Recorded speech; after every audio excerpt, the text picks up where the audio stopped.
Hey everyone, I'm Luke, And Max.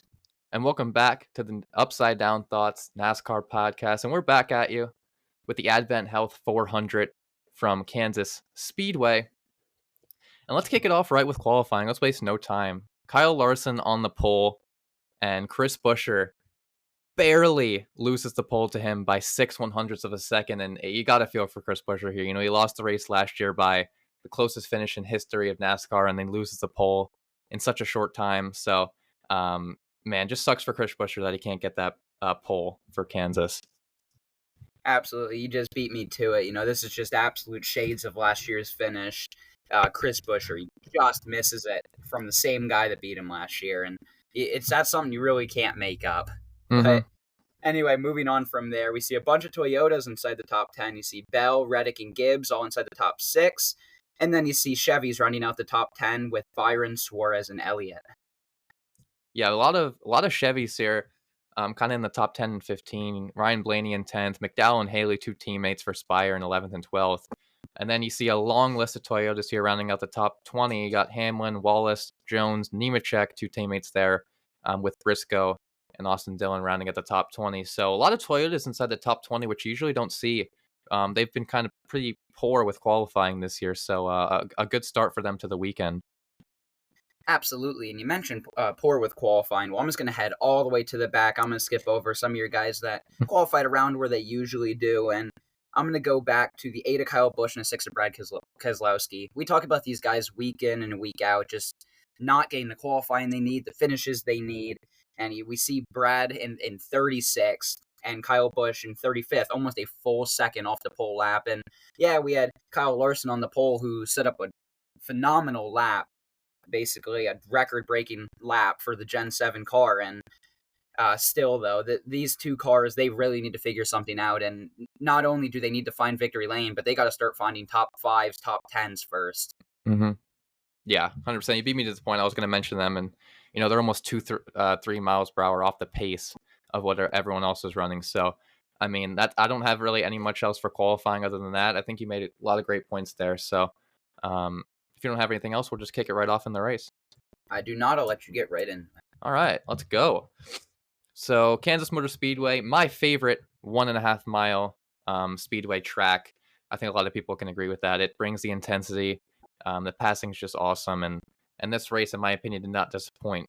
So, Kyle Larson, like I said, leads us to the pole with Chris Buescher right on his outside with Bell behind him. And as soon as we would start this race, obviously Kyle Larson would clear and kind of just command this race like he always does. He's one of the best 1.5 drivers in the field, and he would show that off very, very early. Yeah, for sure. We can never overlook him at any of these intermediate racetracks, these 1 mile, 1.5, 2 mile racetracks. These just seem to be right in his wheelhouse, and he certainly cannot be overlooked, and you can't seem to bet against him, even if he's starting dead last.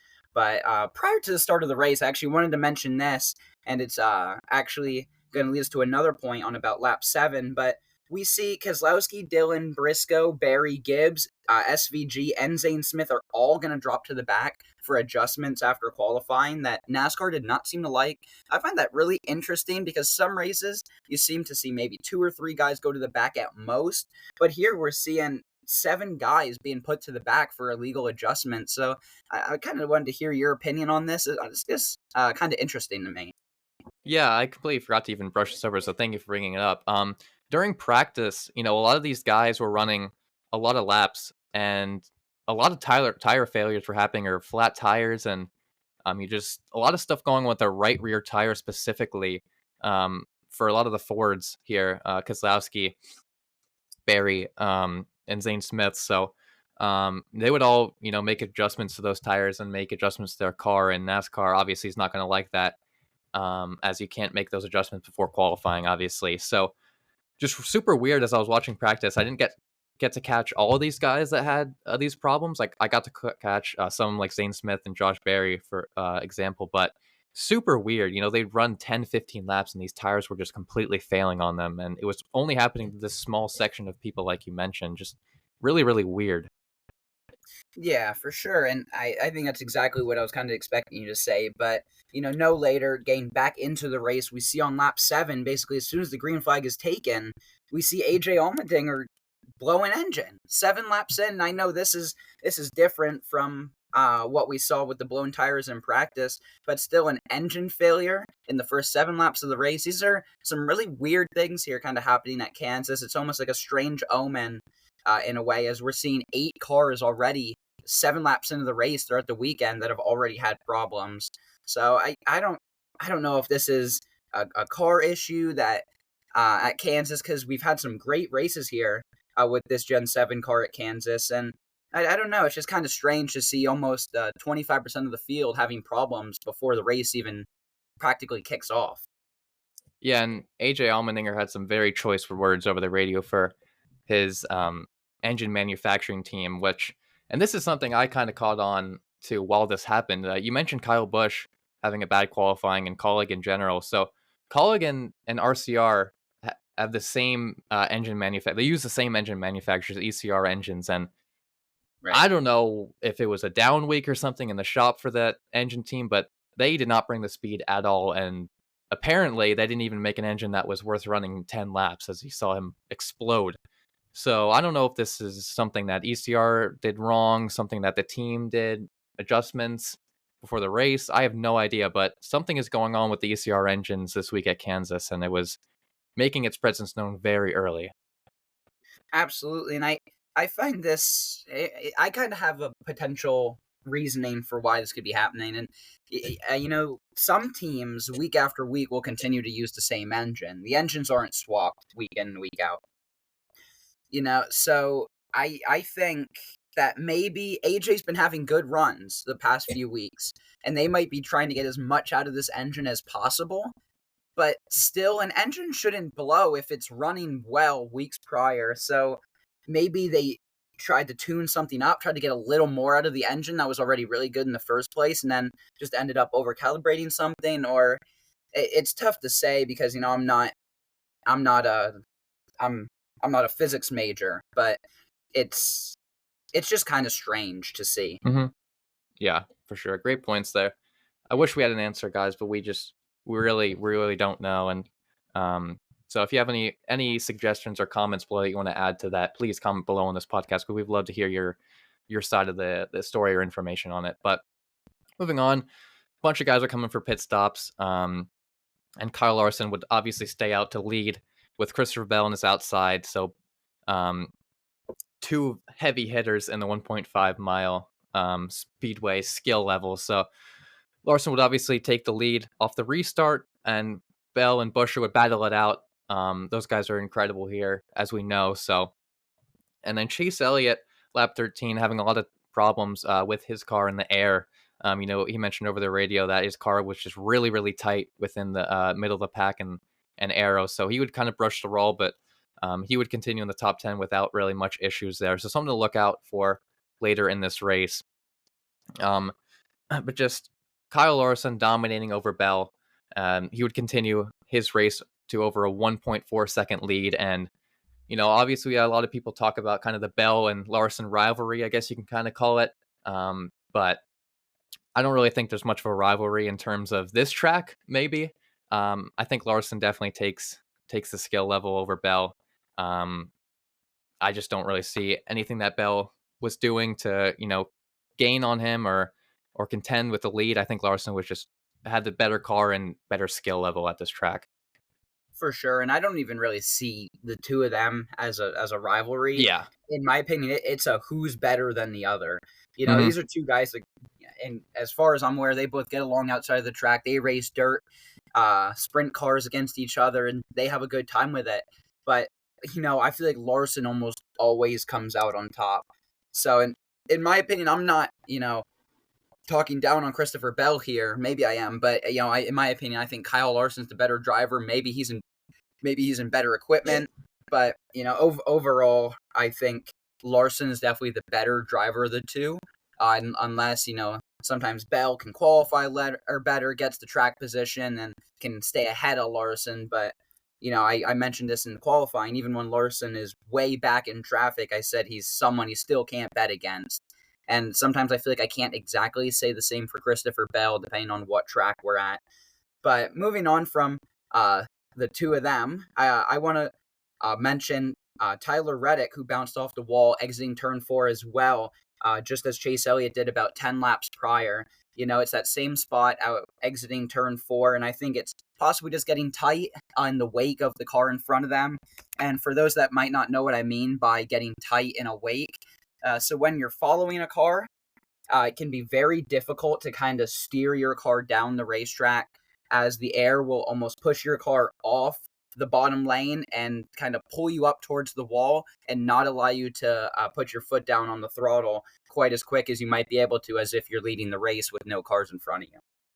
Yeah, I forgot to even mention that. Thank you for bringing it up. It's kind of similar to Las Vegas with how that wall comes up and how the air off of 4, like you mentioned, um, gets really really tight, and especially if you're following someone in dirty air, um, it's almost inevitable that you're gonna either hit the wall or get super loose where you're gonna spin out. So a lot of drivers were kind of following different lanes off of the exit of the corners if they were in front of or behind someone, excuse me, so that they weren't hitting that wall or weren't getting super loose in air. So um, good points there to bring it up. But moving on, we'd see Ryan Blaney bring his presence, who qualified in 10th, make a pass on Chris Buescher for 4th. So he would enter in the top 5 very quickly as we kind of cycle through this green flag run. But as quickly as he would get up there, a bunch of guys would come in for the green flag pit cycle, which is inevitable that was going to happen.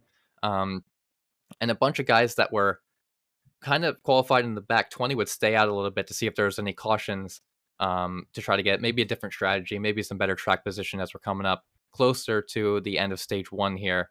But eventually everyone would have to come in for these green flag pits.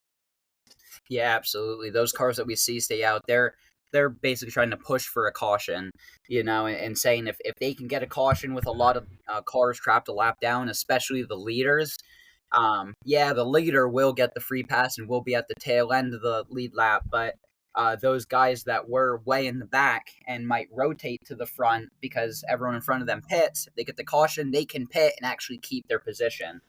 So it's a bold strategy call, but if you don't get the caution, unfortunately, it can really kind of backstab you and put you in a worse position than you were already in. Yeah, for sure. Good points there. But skipping over all the green flag pit stops and everything, Kyle Larson would maintain his lead after everything cycles out here, closing in on lap 50.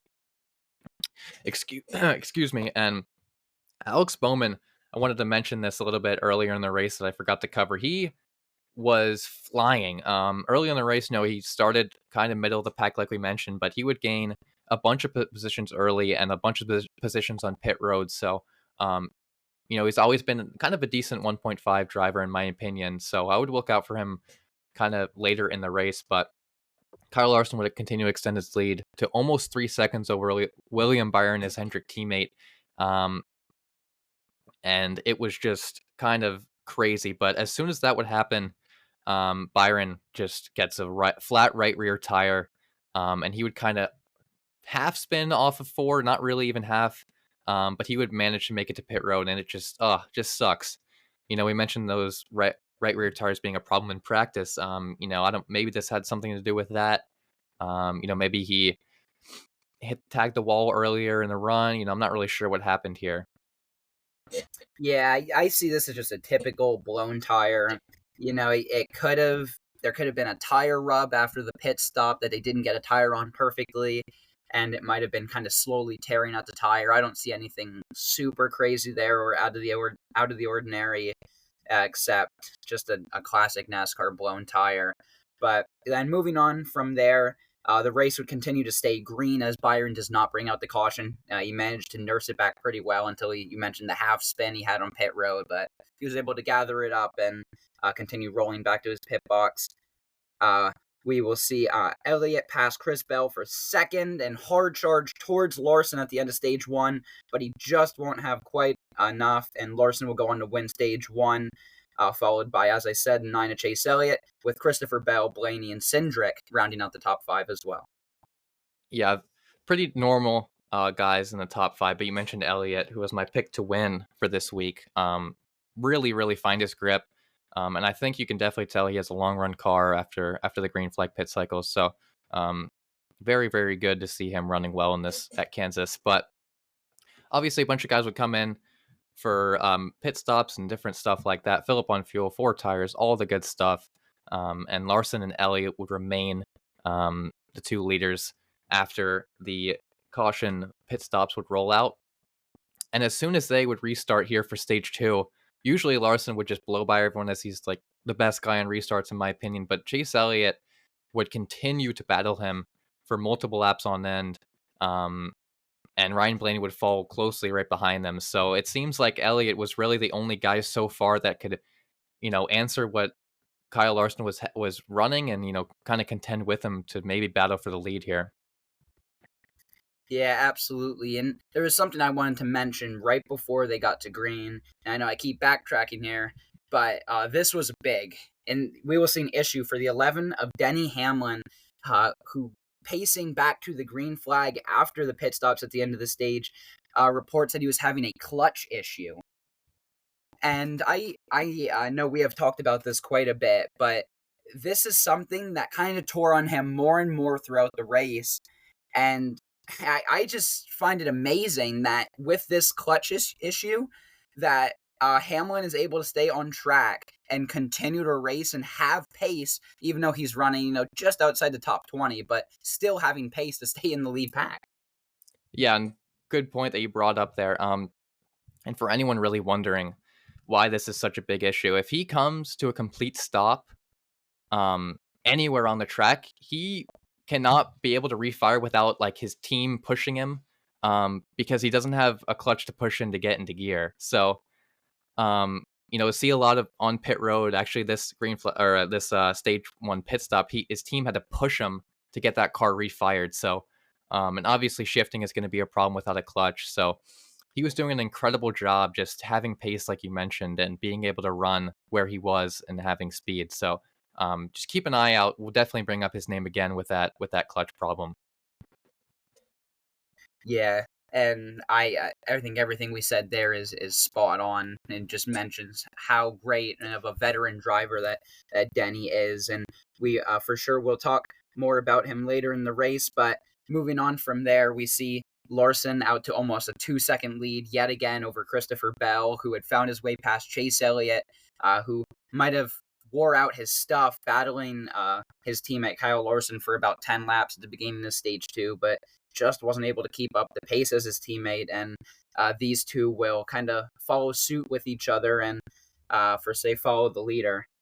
But moving on from there, we see a bunch of drivers who started all the way in the back after their blown tires in practice.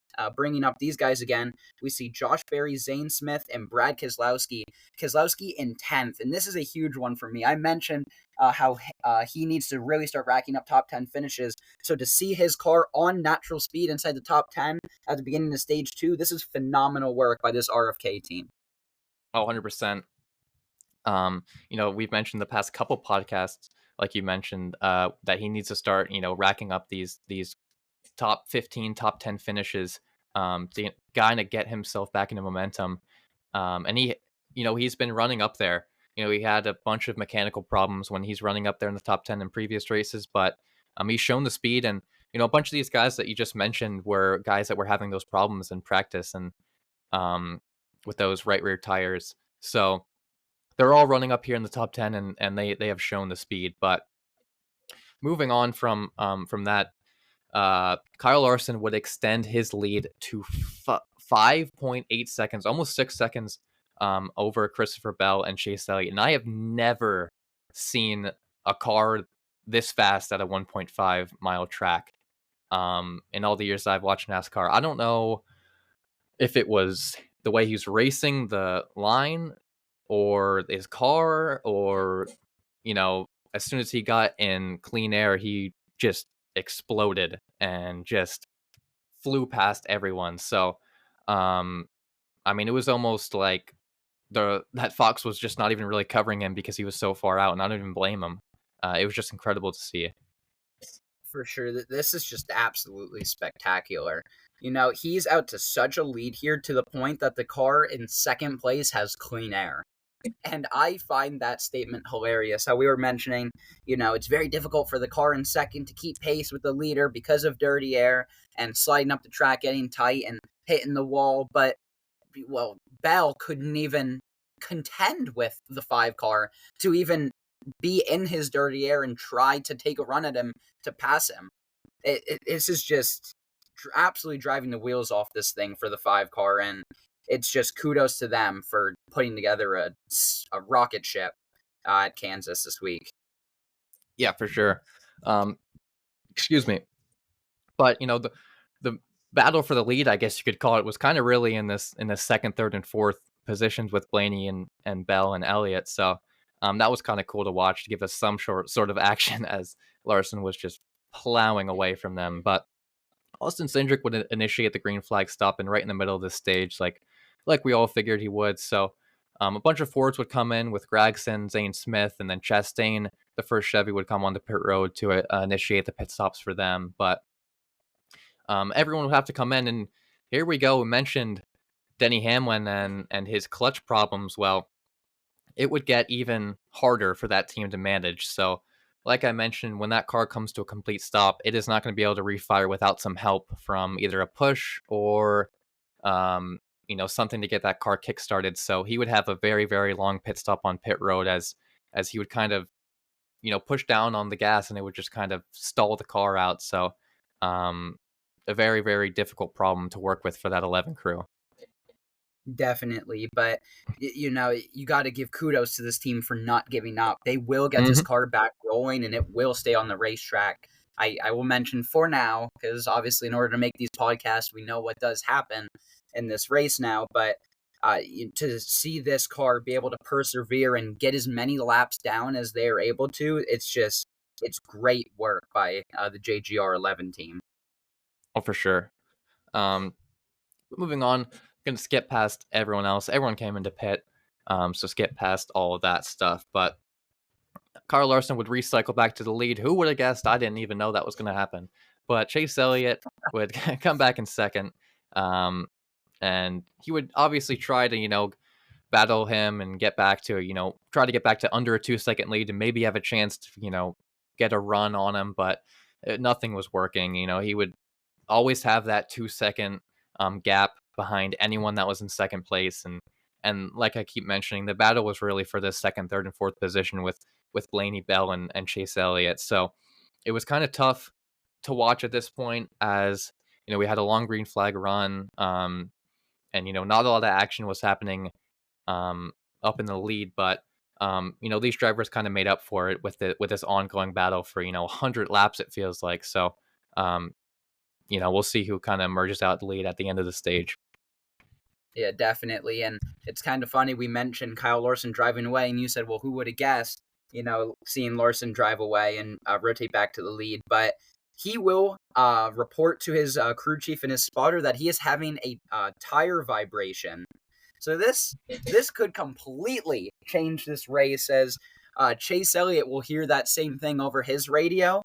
And with Elliott being in second and Larson starting to catch lap traffic, so no longer having that clean air that a leader would, Elliott's second place position is going to go from about 3 seconds behind his teammate to almost down to about a second approaching the end of the stage.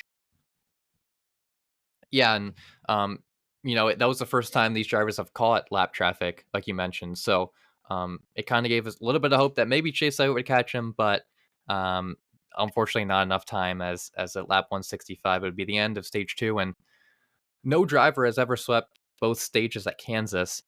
So he just adds another record to his history book, and another one as he's led 10,000 laps in the Cup Series in total. So becoming the 21st driver to do that, as he's led 148 laps today. So I mean, just adding a bunch of statistics to his record book, and obviously a Hall of Fame lock at this point for Kyle Larson. So just super, super, super cool to see for him. Yeah, definitely. And I don't see him slowing down anytime soon. This has already been a great career for Kyle Larson, all the way back from the time when he was in the 42 car. And, then he was out of the car for a year with Kenseth filling in. And right after he fills back in, and it seems like he didn't miss a beat. And then you see him sign his deal with Hendrick Motorsports after Chip Ganassi Racing closes down, and his career just continues to excel from here. So who knows what else this guy might have in his or up his sleeve with if he'll get more championships, or how many more races he'll win, and how many all-time drivers he's going to pass on the win list. Yeah, for sure. But moving into stage three, all the lead lap cars would come in for service, and Chase Elliott would emerge off pit road first with a super fast pit stop from his crew, with Larson and Blaney following close behind. And as we go into the restart in stage three, Brad Keselowski, who we mentioned earlier in stage one, would be in that second and third position to see if he could battle Kyle Larson. And this is the point where I was on the edge of my seat, actively cheering for Brad Keselowski to take the lead. And I've never once cheered for Brad Keselowski. I used to not like him in the early days of watching NASCAR, but I just want to see the best for this guy and, get it as good a finish as he can. And I was jumping up and down, praying that he would pass Kyle Larson on this restart. For sure, this is a guy that ever since he's become a good guy outside of racing, he owns a team now, he has a great family. It just seems like everything for his actual career has seemingly gone downhill. But so when you see him in these positions nowadays, you think you got to cheer for him, because he almost has that underdog presence. But as soon as we see them go to the green flag, Brad is going to say, you know what, Kyle Larson, you're nothing. I'm going to take that second position. And of course, I am starting to chase that 9 car, Chase Elliott, for the lead. And he is absolutely hauling, moving up on Chase Elliott. And then I don't mean to laugh, but the right rear tire for Brad Keselowski will go flat, and he will go up into the outside wall in turns 1 and 2. And it hit it. You can't make this up for a guy. It's seemingly a year from hell for this guy, and it's so sad to see. And you can't cheer any harder for this guy to get a win. Yeah, I remember this moment like it was yesterday. I feel like I'm, saying a poem or something, but I literally remember falling to my knees in the middle of my living room when this happened. He just made one of the best passes on a guy who is seemingly untouchable at this racetrack, and then the right rear tire just says, "Yeah, I'm just gonna leave." I actually I don't understand how you keep going after this. I I seriously don't understand how he even brings a car to the track for next week and all the races moving forward. I would seriously have um, co- uh, you know, decisions if I even should keep even going at this point. But he keeps his head down. He keeps running. He owns a team. He knows what he has to do, and you know, maybe this can bring some sort of momentum that they know they can run in the top five. They know they can run in the top three. It has to bring some hope that this team is fast enough and has the speed at certain tracks. But I mean, this is just heartbreaking for that six crew. Yeah, and I think this even starts to bring up other questions. Well, Brad is such a great driver, and he still has the talent to run up front, but he just can't seem to find the equipment or fund the equipment to be able to do it week in and week out.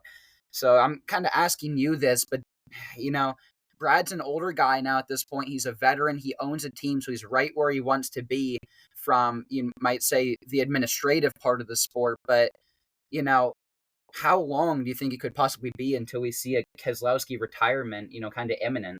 Yeah, that's a great question. I think it could be as early as the end of this year. Um, he has a great sponsorship locked up with Kroger. He has two drivers that they know they can get good finishes.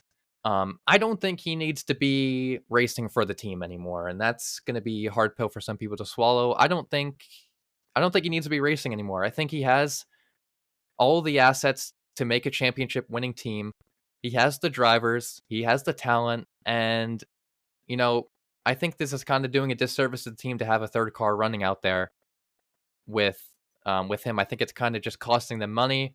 It's not that Brad's a bad driver. I just think the assets are being split three ways, and I don't think it needs to be doing that. So I would honestly say I would like it to be as early this year. I don't really think he needs to be racing anymore for this team, which is pretty sad to say. Yeah, with a reputation like he has, he's so respected in the garage, a ton more than he used to be, when he was younger and almost had more of his punk reputation. But now, he's this veteran, respected, and I mentioned, you obviously said owns a team, but, I think it would be very easy for him to find a part time ride. Right. I'm sure that Penske would be willing to give him a fifth car, yeah, part time, maybe 30% of the races, and he won't be contending for wins, but if that's what he would want to do, if he wants to, keep trying to see if he can run these top 15s, top 20s, or, with how good he is at super speedways, you don't need to have a ton of speed to have a good run, so if he could even find top fives or top tens and, possibly even a win out of nowhere there, this could be a Jimmy Johnson scenario, Hmm. where even once he retires, he could still find himself a part-time ride and be able to uh enjoy the sport that he's been a part of for so many years. Yeah, those are great points. Um, but moving on here, all the lead lap cars would come under pit stops for the caution. And Chase Elliott, like I just mentioned, had a great pit stop to get him in the lead. He would face a super, super slow stop and drop him back into 16 position with issues with that right rear tire. But, I said we're going to mention Denny Hamlin's name again. Here we are. Just that clutch was not having it. He tried to get that car restarted and get out of the pits, and all we heard was that engine just rev and that clutch just go bye bye. So it was inevitable what's going to happen. He did a great job managing it, and the team did a great job managing it for as long as they did. But unfortunately, it's a big part of the car, and it's going to be a big problem as he has to go behind the wall for to see if they can even repair it. Yeah, and I mentioned it twice already, but for them to persevere to get this deep into the race, and there's a reason why you persevere, because we just mentioned Brad Keselowski out of the race with a blown tire. Well, that's an extra point for passing him, So to be able to stay in this race and stick in it as long as they can, and AJ had his blown engine all the way back on lap 7. So it's not like Hamlin's finishing last, even though he's finishing the race in the garage. So instead of just getting 1 point, he's leaving this race with 3 points. And as ridiculous as that sounds, two Hmm. points could really be a difference when it comes down to the end of the season. It's the same as the Xfinity fastest lap. It's giving that one extra point each week, but it can be a huge difference maker when at the end of the season, the difference for the point standings is, a 2 point difference or a point difference. Yeah, for sure. Perfect points there. Clear up any confusion on why he would stay out, but or tried to get that car repaired. Excuse me.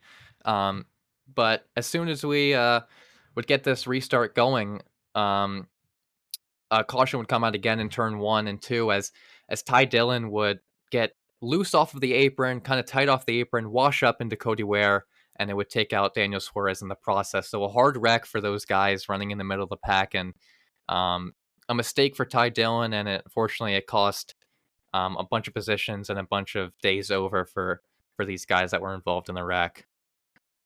Definitely, and it's you can easily throw blame on people in the middle of the pack here that cause these wrecks sliding up the racetrack.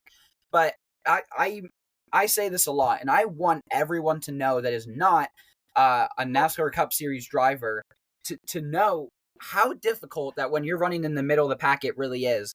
Your car is bouncing all over the place because as flat as these tracks may look, they're super bumpy.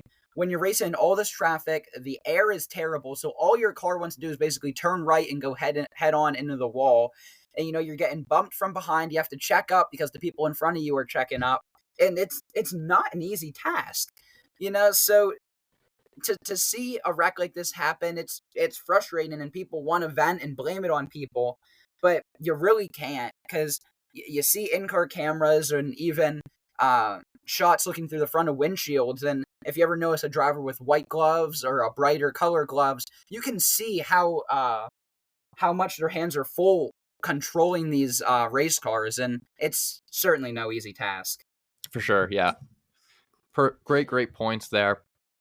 But as soon as we would get another restart started, Kyle Busch, and I don't mean to laugh, but I mean, what is going on? Four wide on the backstretch, and just an accordion like crash with, I think it was Noah Gragson or Cole Custer, someone in a Ford, didn't realize they were four wide and kind of came down the track a little bit, hit a car, hit another car, and then Kyle Busch just got the brunt of it, spinning down the inside of the track. And he would obviously have some very, very choice words on the radio, and I don't even know what to say about this wreck. I mean, it just sucks for a guy like Kyle Busch, who just, I feel like every week we're mentioning his name for the wrong reasons at this point in the season.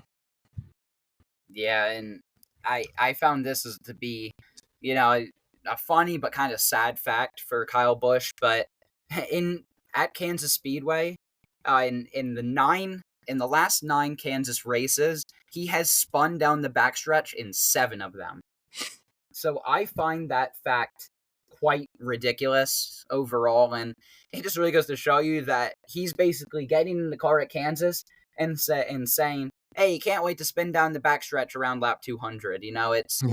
It's just something that he can't seemingly get away from. But I really only have one answer for this team, and it might be the cold hard truth, and it's probably not what you want to hear. But maybe you need to qualify better. Maybe you need to find better equipment and put your car up front.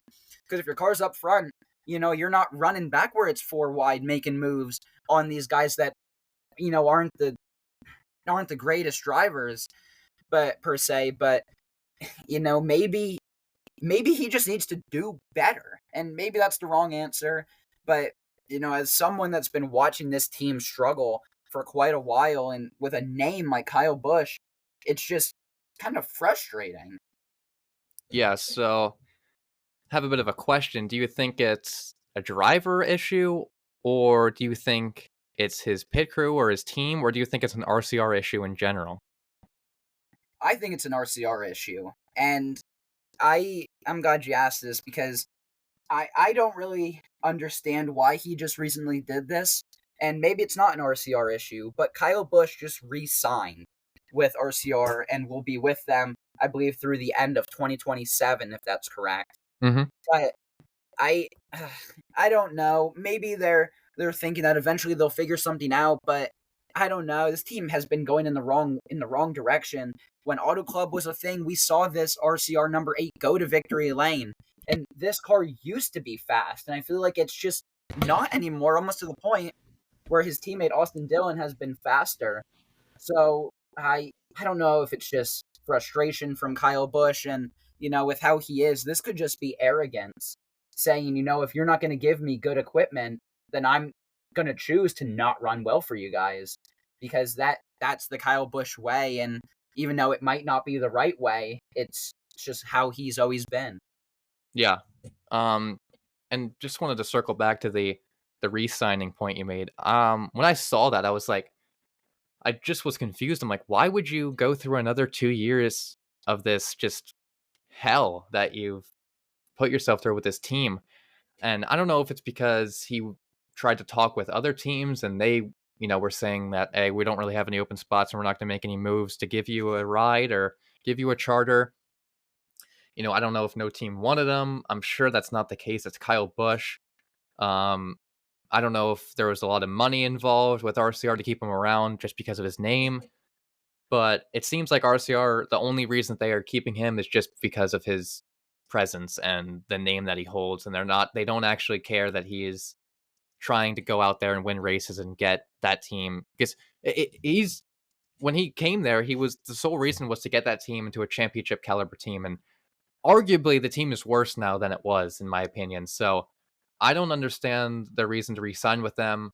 I'm sure it had to do something with behind the scenes with Childress and offering him, some kind of sweet deal involved, because I just don't see a world where Kyle Busch would stay there if that wasn't the case.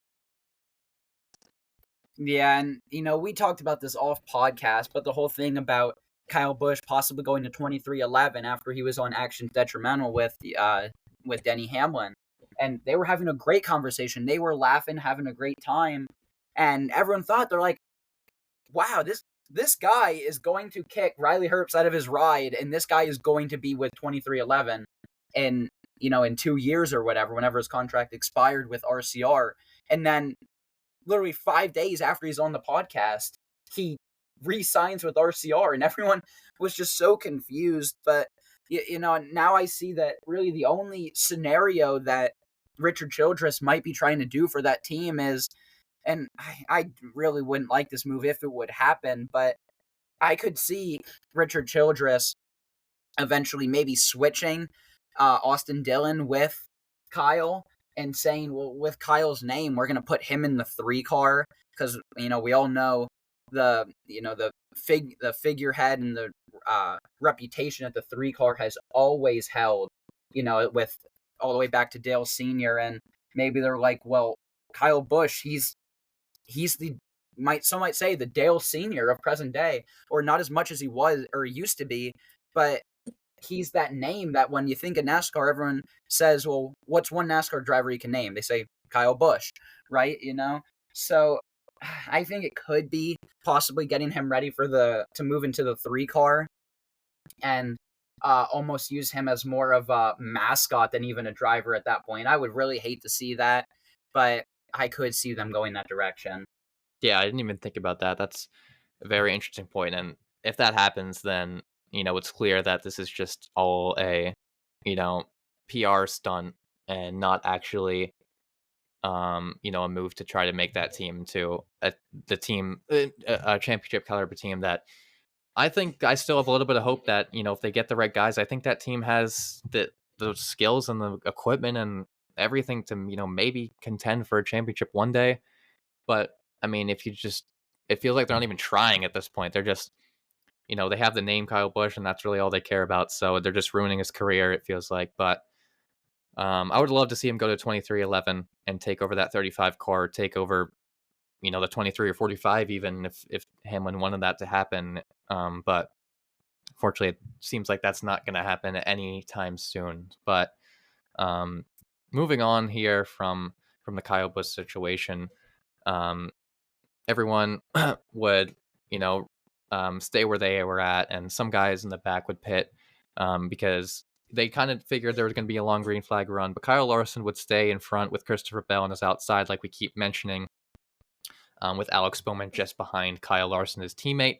And as soon as the restart would happen, there'd be a battle with Bell and Bowman for second, with Briscoe making a strong move up into the top 5, but Larson would just extend his lead to over almost 2 seconds, 15, 20 laps into this race. And it seemed like no one had anything for him here.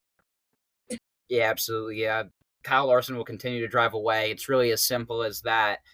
But, shortly before the finish of this race, we see Carson Hocevar with a flat tire with 2 to go. And, depending on what side of this you're on, if you're on the side of possibly more joy, or if you're on the side of Kyle Larson, you might be saying, please, please, please bring out a caution, or no, for the love of God, please stay green. So, Hocevar, to spoil it, will make it back to pit road. The race will stay green for the last 2 laps, and Kyle Larson will have nothing to do but cruise it back with no panic mode, really, and no rush back to the line, as Bell will close from almost 3 seconds to under a second in the last 8 to 10 laps, but it just won't be enough to stop the 5 of Kyle Larson from going on to win the AdventHealth 400 at Kansas Speedway. Yeah, and just want to make a little point here. I just want to say a huge props to Hocevar for keeping that on the apron and getting the pit road safely. We all want the caution to come out to get an overtime restart, but a great job for him to keep that race green and not spoil anyone's day. Yeah, for sure. And if someone was to say after the first stage, well, if you're going to take a wild guess at who's going to win this race, who would you say? I'll let you take the guess because you made this joke at the beginning of stage 2. At this point, I was regretting my decision at the last week's podcast to say, excuse me, Chase Elliott. I mean, I knew from running one stage 2 he was going to win this race, and unless a catastrophic wreck happened out of nowhere, a tire failure, nothing was going to stop this guy, and he got the most amount of points he could with 61. swept the stages, got the fastest lap, won the race. So a perfect day, a business trip you could call it for Kyle Larson. It seems like he does this every single week. So um, no doubt that this guy is one of the best drivers of all time. Yeah, for sure. And I think continuing to move on takes us right to the results for the AdventHealth 400. And, I'm just going to skip over the guy that finished first. We've said everything there is to say about him. You know, this guy, when he retires, he's going to be in the talk for GOAT status. Mm-hmm. Some people, they say, oh, it's Dale Sr., oh, it's Jimmy Johnson, 7-time champ. Richard Petty's always a question, and this guy, I'm sure, is going to throw his name in the hat. But moving down the finishing grid, we see Christopher Bell, who had a great day all day. Ryan Blaney in third, Chase Yes. Briscoe sneaking his way up into the top 5, and Alex Bowman in 5th. As you mentioned before, he has a great 1.5 track record and continues to add to it. Yeah, I just want to make a point on Ryan Blaney. Finally, a day where something doesn't go wrong, and he actually gets a top 5 finish. So I saw a lot of people, making a lot of jokes and stuff that he finally got, his top 5 finish that he needs to get momentum. And as we know already, because we're ahead, it would definitely work out. But we'll get to that when we get to that. So, um, moving down from the list, Josh Berry started 38th, finishes 6th. Just incredible. Incredible drive from him. Ryan Preece and Chris Buescher, 2 teammates with Logano and Nemechek rounding out the top 10. So another really strong finish for that 42 Legacy Motor Club team, who are just outside that playoff bubble and a very strong contender this season to maybe sneak their way into the playoffs if we don't have 16 winners. So just making another great finish for him. Yeah, and I'm going to just take a quick step back, going back to the 2 RFK Fords that finished 7th and 8th. My pick to win this race was the 17 of Chris Buescher, and, he started front row, fell all the way back on a penalty, came all the way back up, drove up to 8th. So these RFK cars were extremely fast, and it only just makes you wonder more. If Brad didn't blow that tire, would he have won this race? Some people can say absolutely not. Larson was insanely fast. And then some people might say, hold your horses here. This guy was lightning fast. He Mm-hmm. passed the guy, for crying out loud. He was one of the only guys to pass him this entire day. So that's just a quick little point I wanted to make there. But going further down the starting order, we see Noah Gragson in 14th with a good finish. Corey Hyman 13th as that extra charter for 2311. It's a good finish for him. We see Stenhouse and Shane Van Gisbergen both rounding out the top 20, so good finishes for both of them. Kyle Busch bringing it home right in front of his RCR teammate Austin Dillon in 21st and 22nd after his spin. And then moving further back, we see Bubba Wallace, Denny Hamlin, Brad Keselowski all the way in the back. We didn't talk about Bubba Wallace a whole lot today, but he had a lot of problems on pit road and just couldn't seem to get his car right, and was almost a throwaway week, and I think they were saying to look forward to their coming races. But we had mentioned what happened with Hamlin and Keselowski, just tough weeks for them. One of them mechanically, and the other one just, I say luck, but you really can't make it up at this point. Yeah. Just want to make a quick point as we're finishing the running order. But Chase Elliott, my pick to win in 15th. That pit stop where we had some problems with the right rear tire just killed him. I think he had a very good long run car, and I would like to see him in stage 3 contend with Larson, maybe for a win. He was really the only guy that could kind of battle with him in turn 1. So led 29 laps, finishes 15th. Just did not have the finish that he showed on the track today. But still carrying that reputation with the top 20 finish in every single race. So you really cannot complain as he's sitting well within the playoff bubble.